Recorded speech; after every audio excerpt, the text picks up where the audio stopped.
Hello friends, মাই gardening live চ্যানেলে আপনাদের সবাইকে স্বাগত। বন্ধুরা, বেশ কিছুদিন আগে আপনাদের কাছে আমি আমার ভিডিওতে শেয়ার করেছি কিভাবে পর্তুলিকা বা টাইম ফুল গাছের পরিচর্যা করতে হয়।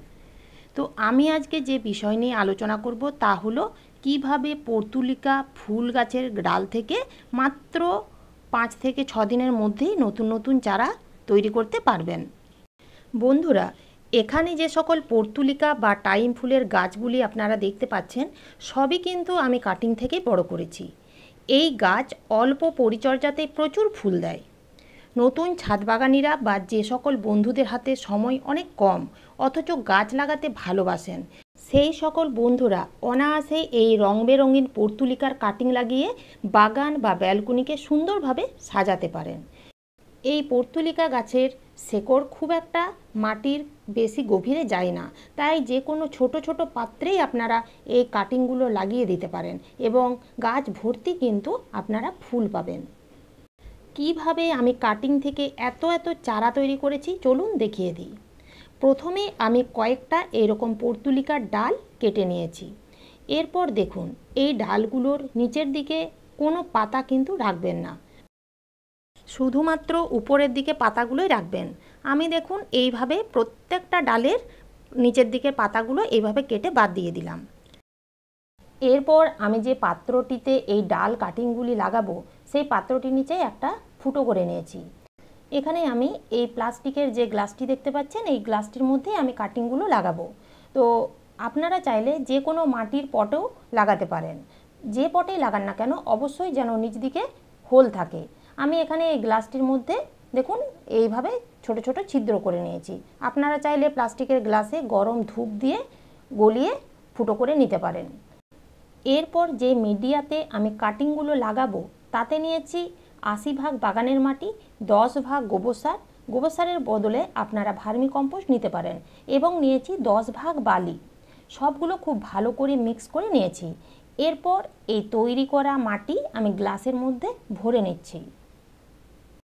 তারপর মাটিটা খুব ভালো করে জল দিয়ে এইভাবে ভিজিয়ে নেবেন এবং একটা একটা করে কাটিংগুলো খুব সুন্দরভাবে এইভাবে আমি যেমন বসাচ্ছি ঠিক এইভাবে খুব সাবধানে একটা একটা করে বসিয়ে নেবেন এবং বসানো হয়ে গেলে অবশ্যই গোড়াটা একটু চেপে দেবেন, তা না হলে কিন্তু হাওয়া প্রবেশ করে কাটিংগুলো শুকিয়ে যেতে পারে। তাই গোড়াটা অবশ্যই ভালো করে চেপে দেবেন।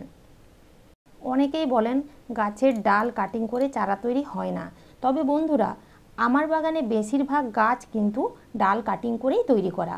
কাটিংগুলো লাগানোর পর যদি আপনারা সরাসরি সূর্যের আলোতে রেখে দেন তাহলে কিন্তু কখনোই কাটিং থেকে চারা তৈরি হবে না। শুধু ডাল কাটিং থেকেই নয়, আমি কিন্তু নানান রকমের পাতা দিয়ে অনেক চারা তৈরি করেছি। শুধু গাছের ডাল দিয়েই নয়, যে কোনো পাতা দিয়েও কিন্তু খুব সহজভাবে এবং সুন্দরভাবে চারা তৈরি করা যায়। রিসেন্ট আমি চন্দ্রমল্লিকার পাতা দিয়ে কিন্তু খুব সুন্দর চারা তৈরি করেছি। আপনারা যদি এই চন্দ্রমল্লিকার পাতা দিয়ে চারা তৈরি করতে চান তাহলে অবশ্যই আপনারা আমি ডেসক্রিপশন বক্সে লিঙ্ক দিয়ে দেবো, আপনারা দেখে নিতে পারেন। এত সুন্দর যে চন্দ্রমল্লিকার পাতা দিয়ে চারা তৈরি হয় না দেখলে বুঝতে পারবেন না। তো বন্ধুরা, কাটিংগুলো লাগানো হয়ে গেলে ছায়া জায়গায় রেখে দিতে হবে, তবে অন্ধকারে রাখবেন না। এমন জায়গায় রাখবেন যেখানে সরাসরি সূর্যের রোদ আসে না অথচ সূর্যের আলো আসে। তবে বন্ধুরা, কাটিংগুলো লাগানোর সময় যে পরিমাণ জল দিয়েছি এরপর থেকে কিন্তু এত জল দেওয়া যাবে না। এমনভাবে জল দিতে হবে যেন মাটিটা সবসময় একটু ময়েশ্চার ভাব থাকে।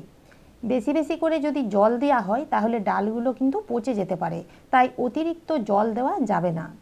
ফিরে এলাম 9 দিন পর। দেখুন বন্ধুরা, ডালগুলোর মধ্যে প্রচুর পাতা গজিয়েছে এবং একটু বড় হয়েছে এবং আশা করি 100% কিন্তু শেকড় বেরিয়ে গেছে। গ্লাসটির পেছন দিকে যদি এই রকমভাবে একটু হালকা চাপ দেওয়া হয় তাহলেই কিন্তু খুব সহজে কাটিংগুলো বাইরে বেরিয়ে আসবে।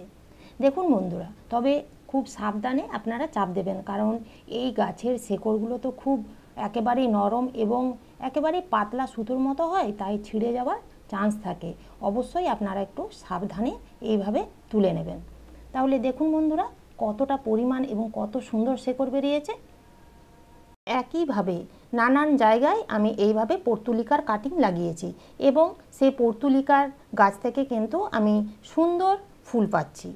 তবে যখন দেখবেন কাটিংগুলো থেকে সুন্দর চারা তৈরি হয়ে গেছে, তখন থেকেই পাত্রগুলোকে ডাইরেক্ট সূর্যের আলোতে রেখে দেবেন, কারণ ছায়াযুক্ত স্থানে রাখলে এই গাছ কিন্তু ফুল দেবে না, কারণ এই গাছ ফুল সানলাইট ভালোবাসে।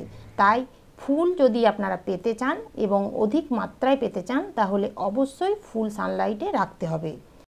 আর এই গাছে কিন্তু বুঝে বুঝে জল দেবেন। এই গাছে যেহেতু স্যাকুলেন্ট গোত্রের, তাই বুঝে বুঝে জল দিতে হবে। স্যাকুলেন্ট গোত্রের যে কোনো গাছে জল কম দিতে হয়, কারণ তাদের কাণ্ডে জল স্টোর থাকে, তাই আপনাদের বুঝে বুঝে কিন্তু জল দিতে হবে।